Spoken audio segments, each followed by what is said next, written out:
ओए ओए ताही की नजर में आवे, जय कोई नुगरा होए नाही ताको दर्शावे। निकसे की आवाज चिराग की जोत के माही, ध्यान समाधि सुने और कोई सुनता नहीं। पलटू जो कोई सुने उसी के पूर्ण भाग, उल्टा कुआ गगन में साधो जिसमें जले चिराग। इस घर में रहूं मैं कैसे, जड़ रोज रह तकरार है। इस घर में रहूं मैं कैसे, जड़ रोज रह तकरार। जड़ रोज रह तकरार, जड़ रोज रह तकरार। इस घर में रहूं मैं कैसे, जड़ रोज रह तकरार। ससुरा बड़ बड़ करता आवे, वो तो उल्टी सीधी सुनावे। ससुरा बड़ बड़ करता आवे, वो तो उल्टी सीधी सुनावे। सासू हरदम राड मचावे, सोवण दिन पैर पसारे। इस घर में रहूं मैं कैसे, जाना रोज रह तकरार। जड़ रोज रह तकरार, जड़ रोज रह तकरार।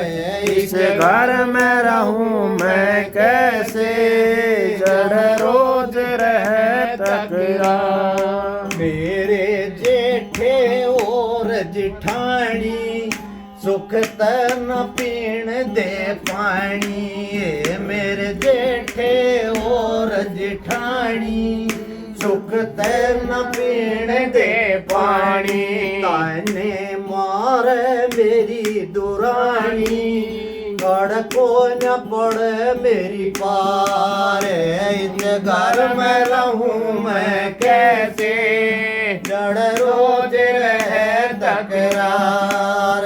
जड़ रोज रह तकरार, जड़ रोज रह तकरार।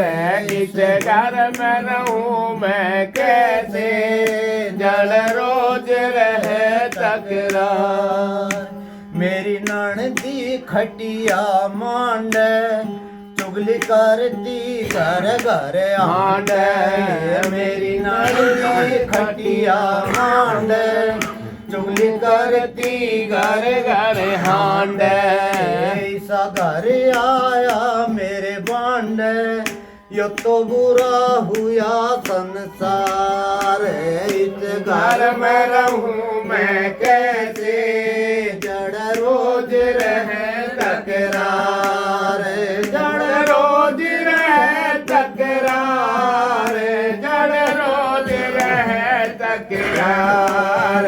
इस घर में रहूं मैं कैसे, जड़ रोज रह तकरार। निंदा करके मेरे पड़ोसी, एक बैरण हुई मेरी मौसी। निंदा करते मेरे पड़ोसी, एक बैरण हुई मेरी मौसी। कर जाओ रे कोई दोषी, यो तनुए करे बकरार। इस घर में रहूं मैं कैसे, जड़ रोज रह तकरार। जड़ रोज रह तकरार, जड़ रोज रह तकरार। इस घर में रहूं मैं कैसे, जड़ रोज रह तकरार। घर आला कुछ ना बोले, वो तो बाहर भीतर डोले। अरे इस घर में रहूं मैं कैसे, जहाँ रोज रहे तकरार।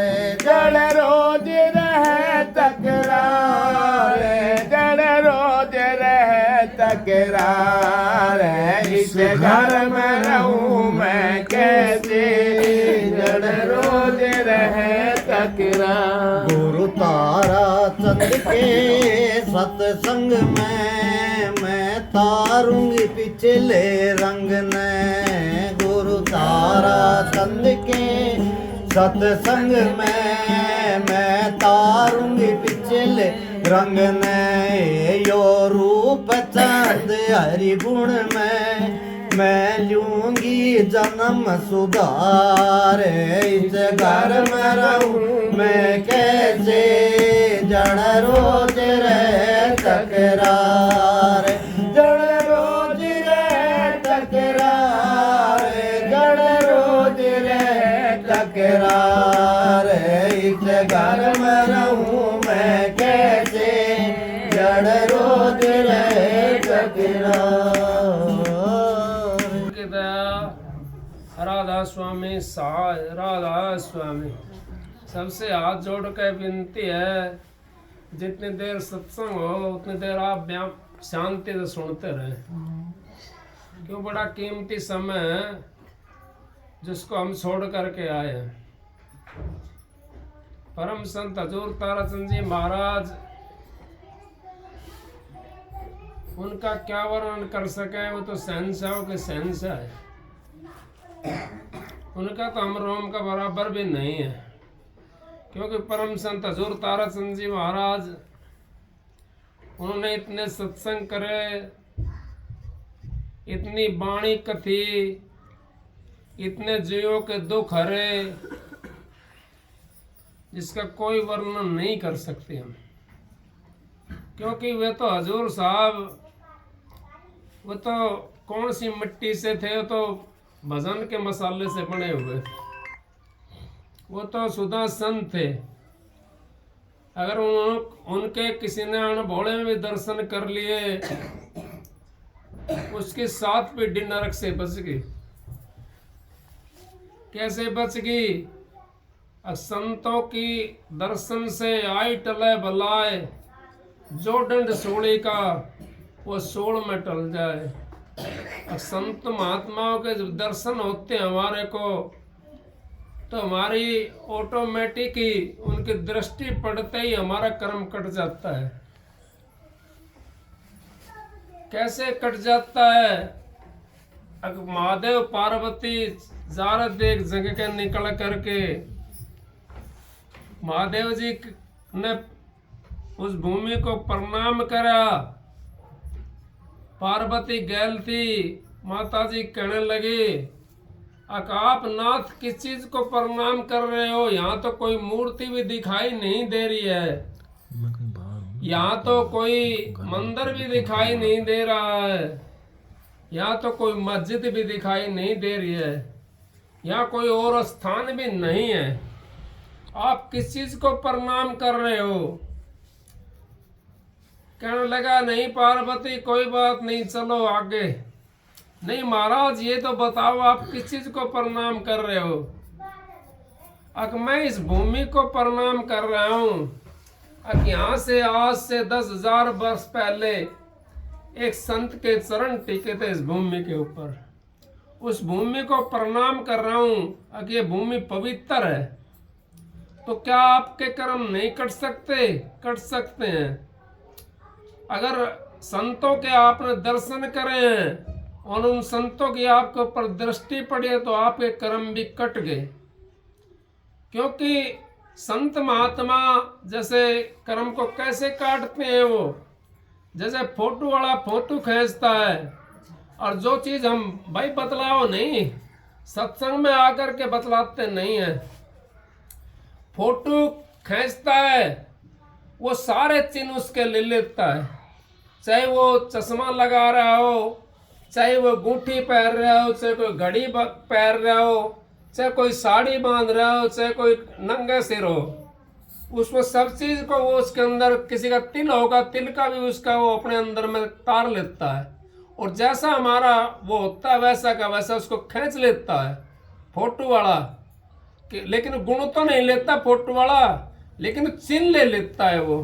और संतो उसके गुण को भी अवगुण में बदल देते हैं, उसको गुण अवगुण जो होता है उसको गुण में बदल देते हैं। संतों के दर्शन से आई टले बलाए जो दंड जाए। महात्माओं की दया से हमारा काम चलता है और संत महात्माओं की दया ही हमारे को आगे तार देती है, क्योंकि सत्संग की आधी घड़ी और तब के बरस हजार फिर भी नहीं बराबरी संतन क्यों विचार। सत्संग की कौन सी आधी घड़ी है वो, जहाँ सत की वाणी होती हो, जो बिना लेप की वाणी होती हो, जो बिना उसकी भाव उसकी वैसे की वाणी होती हो, जिसने कोई स्वार्थ नहीं हो, उसको बिना लेप की वाणी बोलते हैं। और स्वार्थ से जहाँ सत्संग होता है वो फिर स्वार्थ में चले जाता है, फिर उसके कैसे उतारेगा पार दूसरे को। हम तो स्वार्थी हो जाते हैं, यूं सोचते हैं सत्संग में जाएंगे भाई फलाना आदमी इतना पैसा देगा ना तो सत्संग करेंगे, नहीं तो नहीं करेंगे। सत्संग क्या पैसे से होता है? सत्संग तो बिना पैसे से हो जाता है। सत्संग संत समागम हरि कथा तुलसी दुर्लभ दो सुत दारा लक्ष्मी घर पापी के भी हो। संतों का समागम हरि कथा ये बड़े भागी घर होती है और इसको भाग्य जीव करवाता है। और पैसे से सत्संग नहीं होता, पैसे से तो अपनी मान बढ़ाई मर्यादा की वो रखते हैं, हम मर्यादा बनाने की कोशिश करते हैं, लेकिन हमारी मर्यादा बनती नहीं, हमारी मर्यादा उसमें चली जाती है। कैसे चली जाती है? अगर हमने तो असत का संग दे दिया, सत का संग नहीं दिया। अगर सत का संग देते हैं हम तो हम तिर जाते, अगर असत का संग देंगे हम तो हम भी डूबेंगे, हमारा कुटुंब भी डूब जाएगा। इस करके संत महात्मा कहते हैं अक भाई आज का दिन मीठा कल किसने देखा, कल के आस चक्कर में ना रहो।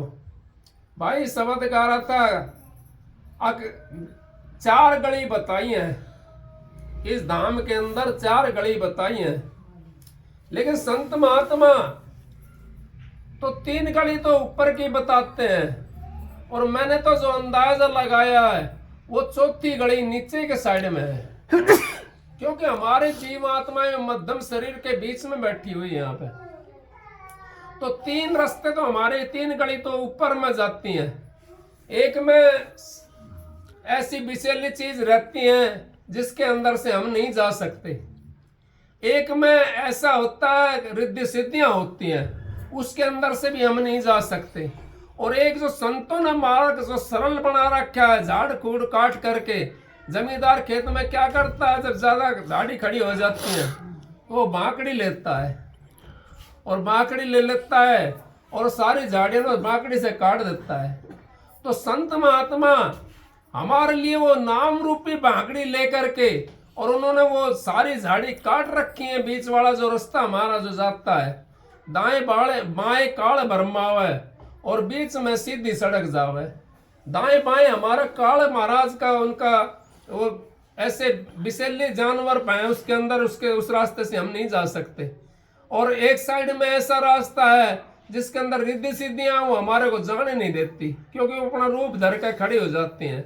वो तो सतपुरुष का रूप भी बना लेती हैं। सतपुरुष का रूप तो यहाँ भी बनाती हैं जो सीधे रास्ते से जाते हैं, लेकिन उसमें सतगुरु साथ होता है, और सतगुरु हमारे को उस रास्ते से ले जा करके और वो पार उतार देता है। तो कई इसमें रास्ते कई 4। पहले रास्ते में गई वह खड़ी 2500 नार। अब हमारे को इतनी लुभाने वाली चीज खड़ी है वहां पर, वो जीव जा नहीं सकता उस रास्ते से। वो सतपुरुष की धी होती है काल महाराज की, वो हमारे को बहका लेती हैं वहां पे। और जब हम दूसरा जब करते हैं, ऊपर जब चढ़ते हैं, हम दूसरे रास्ते जाते हैं, तो उसमें बेहतर श्रृंगार करती हैं। वो इतना श्रृंगार करती हैं अब वो हमारे को आगे जाने नहीं देती, चाहे आदमी हो चाहे स्त्री हो, क्योंकि वहां पे इतना लुभावना देश है वो, उसके अंदर से हम बाहर नहीं जा सकते लिकड़ करके। वो मार्ग से हम उस देश में नहीं जा सकते। रास्ता तो एक ही जगह जाएगा तीनों का, तीनों रास्ते एक ही जगह जाते हैं, और तीनों ने एक जगह जाकर के मिलना वहां पर, लेकिन वो रास्ते अलग अलग हो रहे हैं। लेकिन ये कहते हैं लोग कई कहते हैं, संत महात्मा भी इन बातों कहते हैं, आए एक ही घाट से उतरे एक ही घाट, समझे का मत एक है ना समझे 12 बाट। जो समझ लेता है इस बात को वो अपने घर चला जाता है, और जो इस बात को समझता नहीं है वो फिर यहाँ पर दुनिया के अंदर टक्कर मारता डोलता है। वो तो हिंदी की चिंधी के अंदर लग जाता है, कभी हिंदी ये बना होगा, कभी उसके अंदर से नुक्ता चिन्ही काटेगा, कभी उसके अंदर से नुक्ता चिन्ही काटेगा। अरे भाई, हमने तो उस देश में जाना है, हमने तो उस जगह पहुंचना है जहाँ मालिक का देश है, जहाँ राधा स्वामी दयाल बैठा हुआ है, जहाँ सतनाम की धुनी होती है। हमने तो उस देश के अंदर जाना है। हम तो उस देश के अंदर जाएंगे तो अपना हमारा काम बन जाएगा। उस देश के लिए हमने क्या करना है, हमने वो बीच वाला मार्ग हमने चुनना है जो सतगुरु से लिया है। वो सतगुरु हमारे को भेद देता है, और वो भेद दे करके उस मार्ग से हम अपने धाम में चले जाते हैं। कैसे चले जाते हैं धाम के अंदर? उसके अंदर सतगुरु हमारे साथ होता है। सतगुरु ने हमारे को भेद दे दिया। जैसे कैसे दे दिया भेद? जैसे हम आए गांव से चल करके, अगर भाई वहाँ स्कूल है, स्कूल के पास मोड़ है, वहाँ पे आकर जाके एक मोड़ होगा, फिर टी पॉइंट बनेगा, फिर वहाँ सुरेंद्र का घर होगा। इस तरीके से भेद दे दिया। अगर हमारे पास भेद नहीं होता तो हम सुरेंद्र घर कैसे पहुंचते? नहीं पहुंच सकते थे। तो सुरेंद्र घर हम तभी पहुंचे जब हमारे पास भेद है। इसी करके हमने उस मालिक का अगर भेद है हमारे पास में तो हम उस घर पहुंच सकते हैं। नहीं तो यहाँ पर कितने आए, बहुत आए और बहुत चले गए। कैसे? कबीर साहब ने तो ये कह दिया, अगर भाई ये दुनिया आंधी दुनिया और मोदू ज्ञान लांडा भूत करे घमसान। यही महाराज जी ने कहा है। अगर भाई खावे दुनिया खावे और सोवे, 10 कबीरा जाकर रोवे। क्यों रोते हैं संत महात्मा? संत महात्मा इसलिए रोते हैं कि ये दुनिया किस चक्कर में लगी हुई है। ये जिस काम के लिए आई थी उस काम को तो भूल ही बैठी है, और जो काम हमने नहीं करना उसके हम चक्कर में पड़े हुए हैं, उसके चक्कर में फंसे हुए हैं। उस काल महाराज के चक्कर में हम आ करके अपने जीवन को बर्बाद कर देते हैं। यहाँ पे काल महाराज छोटी चीज नहीं है। कभी ये कोई सोचता हो मैं बुराई नहीं करा, काल महाराज की बुराई नहीं करता, क्योंकि महाराज जी कहते हैं अगर जब सैंसियों घर में से जब जाते हैं तो उनके कुत्ते बहुत भारी होते हैं। अगर रोटी लेकर के जाए, टूक गिरते हुए वहां से निकल जाए तो हमारे कुत्ते निकलने देंगे, क्योंकि यहाँ पे जब निकलते हैं ना उस रास्ते से तो वहाँ पे सैंसी बहुत ज्यादा होते हैं। और वहाँ ऐसा वो स्थान है, उसका वर्णन भी क्या कर सकते हैं हम, कोई वर्णन नहीं कर सकते। लेकिन हमने सतगुरु हमारा साथ होता है, उसको भी शीश हमने झुकाना पड़ता है। कई बार देखा नहीं, कोई ठाडा आदमी हो, चाहे वो बदमाश हो, उसके लिए भी हमें राम राम करके निकलना पड़ेगा। क्यों निकलना पड़ता है राम राम? वो ठाडा है। तो काल महाराज भी हमारा ठाडा है, उसके लिए हमें राम राम तो करनी पड़े कि उसके देश में रह रहे हैं, उसका माल खा रहे हैं, उसके राज्य के अंदर हम ऐश और आराम भोग रहे हैं। अगर उसकी हम बुराई निंदा करने लगे तो कोई ऐसा रूप धर के खड़ा हो जाएगा सामने आ करके और हमारे को बर्बाद कर देगा। हमने बुराई नहीं करनी चाहिए, क्योंकि बुराई किसकी करनी है? हमने बुराई तो अपनी करनी है। अपनी माँ की बुराई कर ले तो माँ के कर्म तो कटेंगे। तो क्यों हम उनकी बुराइयों को कर करके अपने सिर के ऊपर भार चढ़ाते हैं? हमने ऐसी बुराइयां नहीं करनी चाहिए। हम सतगुरु के जब दरबार में जाते, रास्ते कहिए 4, फिर कहिए तीजे रास्ते में गई, उड़ा झिलमिल जोत पार। जो सतगुरु ने रास्ता बताया हमारे लिए, वहाँ झिलमिल जोती होती है और घंटा बाजता है। अब मंदिर वाले से किसी पूछा जाए जा करके, मंदिर के अंदर जो वो रहता है पुजारी, अरे घंटा क्यों बाजता है, किस लिए लगा रखा घंटा, ये उसके बारे में बता नहीं सकता वो, कि उसको खुद को पता नहीं है। उसको तो उसका काम तो खाली इतना है, अगर बस उसके अंदर धूप बत्ती जला देगा और भाई जोत जला देगा, या सुबह शाम ना आरती कर देगा। उसका काम इतना है, उसने आगे जाना ही नहीं है। उसकी दौड़ वहीं तक होती है। जैसे कोल्लू का बड़ा 12 कोस चलता है दिन के अंदर, लेकिन जब आँखें से पट्टी खुलती है ना उसकी, वो घर में खड़ा दिखाई देता है। तो ऐसे ही ये सारे मत जो है ना अंधे हो रहे हैं। मैं इनकी बुराई नहीं कर रहा हूँ, लेकिन असलियत को नहीं पकड़ रहे हैं। असलियत को जो पकड़ लेता जीव वो पार हो जाता है, और जो असलियत से दूर भाग जाता है। अब कहे जा मूर्ति क्यों लगाई मंदिर के अंदर? अब तो हम तो मूर्ति के अंदर जा करके बैठ गए। हमने मूर्ति को हमारे लिए, हमारे बुजुर्गों ने हमारे लिए एहसान करा है। अब वो मूर्ति अपने अंदर में देख करके और हमारे को बाहर दर्शा दी गई, और बाहर जो दर्शाई है मूर्ति, उसको देख करके हम अपने अंदर में घुसने की कोशिश नहीं करते, हम तो और भमंडर में फंस जाते हैं। तो इस करके हमने उस मूर्ति का खंडन नहीं कर रहा मैं। कोई ये कहता सोच रहा हो, समझ रहा हो अगर मूर्ति खंडन करते हैं, लेकिन मूर्ति कहाँ देखी है? वो हमने अंतर के अंदर देखी है। वो अगर अंतर की मूर्ति से हम उसका मेल करते हैं। अब हमने फोटो लगा रखा है महाराज जियों का, क्यों लगा रखा है? अगर हमने ये चीज अंतर में देखनी है, तो वही चीज, वही मूर्ति मंदिर वाली अगर हम अंतर में देखते हैं जा करके, तो हमारा उद्धार हो जाएगा। वहां तक पहुंच जाएंगे जहां तक उसकी दौड़ होती है। इसी करके हम उससे बच जाते हैं और अपने उसमें मालिक के घर चले जाते हैं। तो हमने सत्संग में जब जाते हैं हमने दो चीजों का ख्याल रखना चाहिए। कौन चीजों का ख्याल रखना चाहिए? हम सत्संग में क्यों जाते हैं? हमने सत्संग में जा करके कौन सी बात अपनानी है?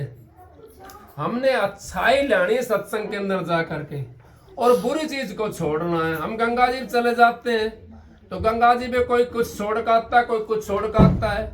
गणकर ऐसे हैं, अब लहसुन प्याज को छोड़ देते हैं। लहसुन प्याज कोई बुराई नहीं उनके अंदर। लहसुन प्याज के अंदर, लहसुन प्याज में हमारी एक औषधि है। संत महात्माओं ने किसी ने नहीं छुड़वाई लहसुन प्याज। किसी ने छुड़वाई हो तो बता दो। कबीर साहब ने मना करा, कहीं दिया हवाला, कहीं हवाला नहीं दिया लहसुन प्याज का। अगर लहसुन प्याज छोड़ दो, कहीं हवाला नहीं दिया, किसी संत ने नहीं छोड़ा। ये तो जो पेट कुट्टे होते हैं ना, वो देते हैं इन बातों का हवाला, और इन हवाला दे करके और हमारे जैसे जीव को बीमार कर देते हैं। वो कैसे कर देते हैं? अगर लहसुन नहीं खाएंगे हमारे पाई पाती ज्यादा करनी शुरू हो जाएगी। प्याज नहीं खाएंगे तो हमारा जो है ना शरीर के अंदर से बदबू नहीं निकल पाएगी।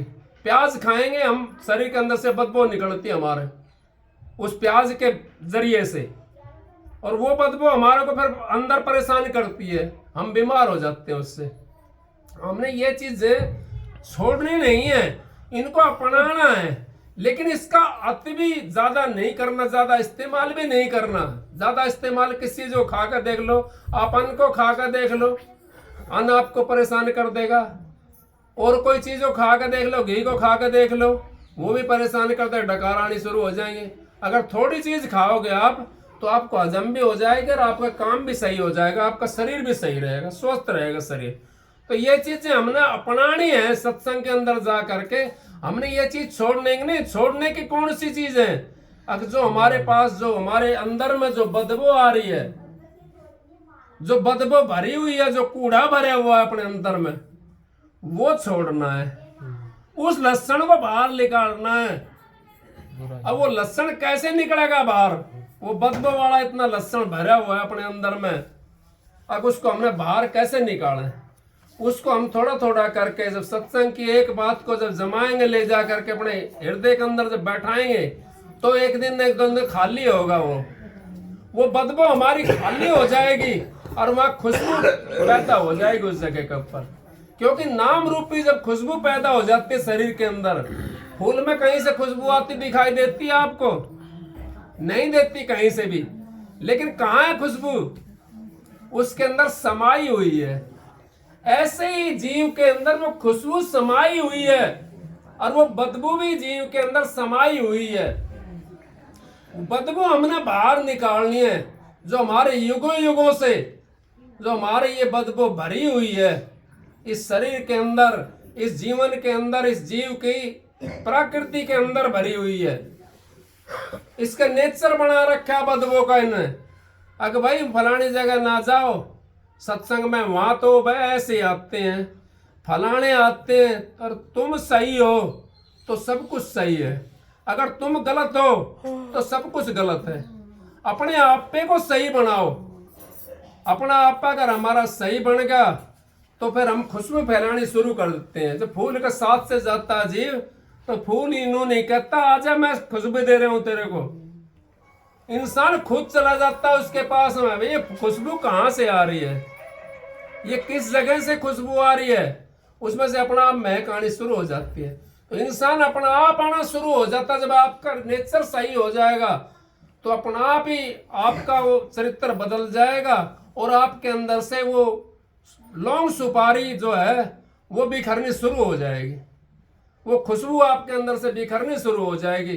जैसे फूल के अंदर से खुशबू बाहर आती है, कोई भी उसके साथ से निकलता है, भाई खुशबू आ रही है, फूलों की खुशबू आ रही है यहाँ तो यही खुशबू हमने उस सतलोक में ले जाती है, उस धाम में ले जाते हैं। क्यों? खुशबू का धाम है वो धाम बदबू वाला धाम नहीं है, वो धाम तो खुशबू का धाम है। उसके अंदर हमने जाना है, उसके अंदर अगर हम पहुंच गए तो हम तो खुशबूदीन हो जाएंगे, एकदम खुशबूदीन बन जाएंगे और उस खुशबू के अंदर मिल करके अपना रूप को उसके अंदर मिला देंगे। उस खुशबू का रूप खुशबू में जा करके मिल जाएगा। तो वही खुशबू वही परमात्मा है। जैसे खुशबू दिखाई नहीं देती, खुशबू को हम महसूस करते हैं, इसी तरीके से हम इस मोटे शरीर से उस परमात्मा को देख नहीं सकते। बाहर की जो आंख है इनसे उस परमात्मा को नहीं देख सकते। हमने अंतर की आंख खोलनी पड़ेगी। अंतर की आंख अगर हमारी खुल गई तो वो परमात्मा को देख सकती है, क्योंकि वो अंतरूपी आंख है, अंतर्मुखी आंख है, वो परमात्मा को देख सकती है। ये तो आंख जो है ना, ये तो संसार को देख सकती है, ये तो अच्छे बुरे को ये देख सकती है, भाई अच्छा है ये बुरा है। ये आंख वहां जरूरत नहीं है। इसका सूरदास जी नहीं मिलते परमात्मा से। सूरदास का शब्द है, उसने सूरदास ने भी शब्द गाए हैं और परमात्मा से मिलने के शब्द गाए। उसका तो आंख नहीं थी, फिर परमात्मा कहाँ मिलेगा उसको?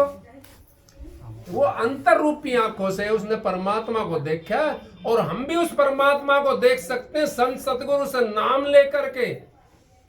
और नाम की जब हम कमाई करते हैं तो हम उस घर पहुंच जाते हैं जहां पे खुशबू होती है, वहां बदबू का काम नहीं होता। तीजे रास्ते में गई उड़ा झिलमिल जोत अपार, सत्संग हो रहे हो सतगुरु के दरबार। अगर सत्संग वहां तो सत्संग होता है, वहां पर संत महात्मा के पास तो यही चीज होती है और यही चीज का प्रचार करते हैं। और संसार तो हमारे को फंसाने के लिए यहाँ पे, ये संसार आप तक किसी ने नहीं कहा का आज तक, आजा चलो भजन करेंगे बैठ करके, कोई नहीं कहता ये बात। अकबर परमात्मा का नाम ले लो, चाहे आप लाख रुपए 10 लाख रुपए रोज के अपना घर वाला देता हो, लेकिन घर वाला कोई भी नू नहीं कहेगा भजन तो कर ले थोड़ी देर बैठ करके, कोई नहीं कह सकता, क्योंकि उसने तो पैसे की जरूरत है, उसने उस भजन की जरूरत नहीं। और भजन दूसरे के काम नहीं आता है, ये अपने काम की चीज है। अपना उद्धार करने के लिए भजन होता है, दूसरे का उद्धार तो कर देता है जीव। कैसे कर देता है? जैसे उसने वो कुमारी होती है, उसको वो मट्टी ला करके रखती है और मट्टी घर बनाती है दीवार के अंदर, और उसमें किसी दूसरे का अंडा ला करके रख देती है उसके अंदर, और दूर से भिरंग भिरंग करती रहती है और अपना जैसा बना कर निकाल लेती है। तो हम भजन करने वाले भी अपने पड़ोसी को अपना वृत्ति से अपन उसको सुधार सकते हैं, लेकिन हमारे को वो नहीं सुधार सकते। वो नहीं कहेंगे अब तुम भजन कर लो, बंदी कर लो, परमात्मा का नाम ले लो। परमात्मा का नाम तो सतगुरु बताता है, या कोई सत्संगी कहेगा भाई परमात्मा का नाम ले लो। और नहीं तो सारे जने जो है ना भाई यूँ कहते हैं आओ न के परमात्मा किसने देखा है, किसने परमात्मा देखा है, ऐसा दृष्टांत देते हैं किसने देखा परमात्मा, किसी ने देखने की कोशिश नहीं करी परमात्मा की। जागते हुए सपना किसी ने देखा है? ना देखा ना, क्यों नहीं देखा? जागते हुए सपना देखो तो परमात्मा दिख जाएगा। सोते हुए सपना दिखाई देता है, जागते हुए सुपना नहीं दिखाई देता। इसी तरह जब हमारा शरीर सुन्न हो जाता है और हमारी जीवात्मा जब अंतर में घुसने की कोशिश करते हैं, सुन्न होने के बाद में जो इस चीज का हम ध्यान लगा करके बैठते हैं और फिर अंतर हमारी सूरत यहाँ पर चली जाती है, इस जगह पे आंखों के पिछली साइड में। आंखों की जब पीछे सूरत चली गई हमारी, तो हमारा शरीर ये सुन्न हो जाता है बिल्कुल, और जिस चीज का हम ध्यान रखते हैं उस घड़ी के अंदर वो बढ़ जाती है सूरत। जैसे सतगुरु के बताए मुताबिक हम उस रास्ते पे चलना शुरू करते हैं और वो हमारी सूरत उस जगह पे पहुंच जाती है, तो वहां पे फिर हमने सारी चीजों के दर्शन होना शुरू हो जाता है और फिर परमात्मा से मिल जाते हैं। जैसे हम सोते हुए चारपाई के अंदर पड़े हुए हैं और सपना कहाँ का देख रहे हैं, वो जीव तो वहीं की वहीं है। इसी तरीके से हम बैठे तो यहीं हैं, हमने कहीं नहीं जाना, ना पहाड़ पर चढ़ना, ना कितने ताली बजानी जा करके, ना कितने किताब पढ़ने जा करके। हमने तो अपने अंतर का रास्ता तय करना जो हमारे काम की चीज है। और अपने अंतर के अंदर जब हम घुस गए, थोड़ा सा भी 1 डिग्री भी अगर हम अंतर के अंदर चले गए तो हमारे कोटि जन्मों के पाप कट जाते हैं उससे, कोटि जन्मों के। और आगे आगे हमारी भक्ति नहीं भी हो पाती, कई दफा होता है भाई वारी नाम मिला है और समय कम है, जाने का समय आ रहा है, तो समय भक्ति पूरी नहीं हो पाई, फिर दोबारा से मनुष्य का चोला मिल जाएगा। और मनुष्य का चोला मिल करके जहां से भक्ति छुटी हुई है हमारी, वहीं से फिर प्रकट हो जाएगी वो। क्यों, वहां तक का रास्ता तो हमने तय कर लिया, उस जगह का जब रास्ता हमने तय कर लिया तो हम आगे जाने के लिए हमने सतगुरु मिल जाएगा, फिर सतगुरु मिल जाएगा, उस रास्ते को हम तय करके उस देश में पहुंच जाएंगे जहां हमने जाना है।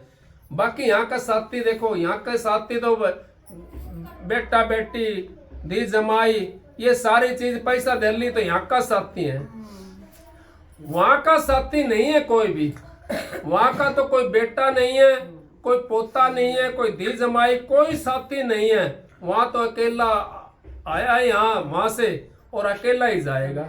वहां का साथी संत सतगुरु होता है जो अपने जीव को वो उस रास्ते के ऊपर लगा करके और उस धाम में पहुंचा देता है। वहां का साथी सतगुरु होता है। फिर एक बात और बताऊंगा आपको, जब हम मरते हैं जिस टाइम, उस टाइम हमारा ये श्रृंगार की ड्यूटी जो है ये शिव जी महाराज की है।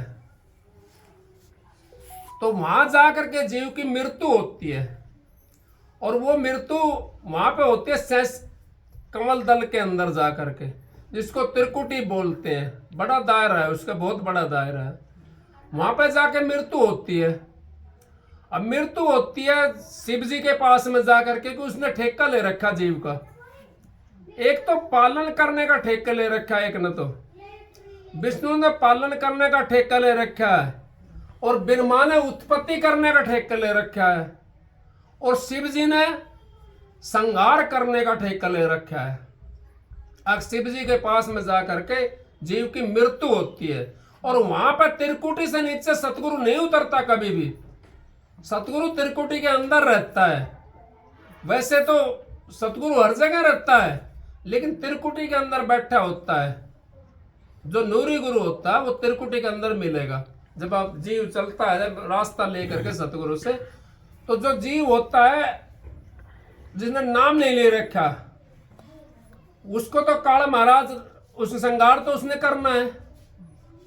अब उसका जैसा कर्म होता है, जिस इंद्रिय पे उसकी ज्यादा बैठक होती है, जैसे हमने जीव का ज्यादा स्वाद है, आंखों का ज्यादा स्वाद है, कानों का ज्यादा स्वाद है और इंद्रियों का हमने ज्यादा स्वाद है, उसी इंद्रिय से हमारे प्राण निकल जाते हैं, बाहर चले जाते हैं दूसरा चोले के लिए। ये चोला खत्म करना पड़ेगा, इस चोले को छोड़ना पड़ेगा। अगर हम सतगुरु बना रखे हमने, तो हमारा सतगुरु उस जीव को नीचे नहीं उतरने देता। उसको सतगुरु का जीव है ना, वो तो सतगुरु अपने जीव को वहीं पर रोक लेता है और सतगुरु वहां पर रोक करके और फिर अपने मुताबिक उसको मनुष्य का चोला, अगर उसकी घटिया वृत्ति है या घटिया किस्म का इंसान है, तो उसको अपनी उससे मनुष्य का चोला दे करके और उसको दंड दे करके फिर दोबारा उसका अधिकारी बना देता है। सतगुरु इस करके बनाना जरूरी होता है और इस करके सत्संग में जाना भी जरूरी होता है। और सत्संग से हमारे को ज्ञान और विवेक पैदा होता है। सत्संग के बिना ज्ञान विवेक पैदा नहीं होता। अगर मास्टर प्रिंसिपल बनाना हो घर के अंदर कैसे बना लेंगे? स्कूल में भेजना पड़ेगा, स्कूल की पढ़ाई पढ़नी पड़ेगी। तो सत्संग के अंदर हमारी जो है वृत्ति को मनोबल मिलता है, हमारी आत्मा को मनोबल मिलता है। जैसे उसको किसी ने वैसा कमजोर आदमी हो तो उसकी दवाई दिवा दो, भाई ताकत की दवाई दिवा दो तो तगड़ा हो गया।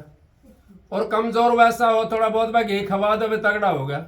तो सत्संग के अंदर हमारे को ये वृत्ति मिलती है, ये चीज हमारे को सहारा मिलता है। और हम जा करके भजन के ऊपर आराम से बैठ जाते हैं और कोशिश करते हैं कि हम अपने सतगुरु से मिलें, अपने उस मालिक का ध्यान करें जिसके लिए हम आए हैं यहाँ पे।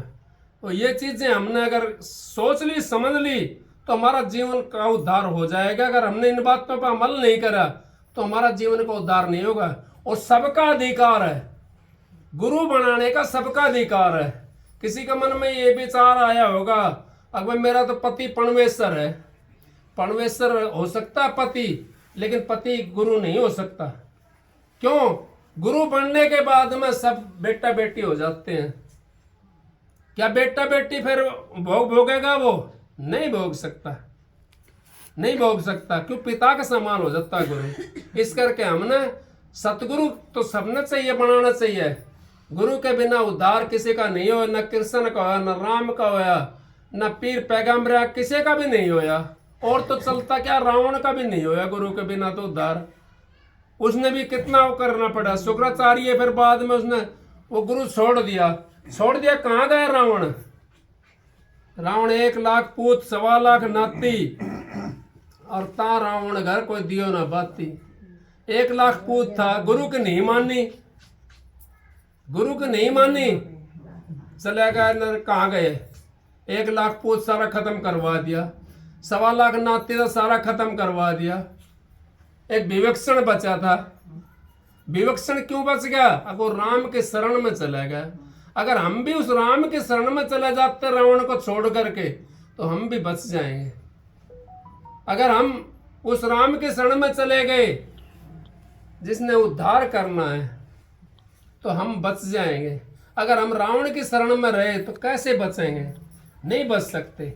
हमने बचना है तो उस मालिक की तरफ हमें बढ़ना पड़ेगा। इस करके संत सतगुरु को हमने सर्वोपरि रखना चाहिए। गुरु मस्तक से उतरे शब्द भी हो ना होए, ताको काल घसीट सी रोक सके न कोई। जब गुरु मस्तक से उतर जाता है तो हमारा काम खराब हो जाता है। अगर स्त्री अपना पति ने उल्टा सीधा बोलने लग जा और कोई आप जैसी बुजुर्ग सुन ले उस बात ने, बड़ी जवान तो नहीं समझ सकती इन बातों को, कोई बुजुर्ग सुन ले क्या कह रही है अपने पति के लिए, ये कोई अच्छे बोल नहीं है। और पति अपनी पत्नी को अगर उल्टा सीधा बोलता है और कोई बहन जी या भाई कोई बाहर सुन रहे हो और नु कहेगा यार ये तो क्या बोल रहा है, तो ये तो अच्छे बोल थोड़ी बोल रहा है। ये हमारी तो जुबान से हम गंदा कर लेते हैं अपने, इसको जो है ना शरीर के अंदर वो गंद भरना शुरू कर देते हैं।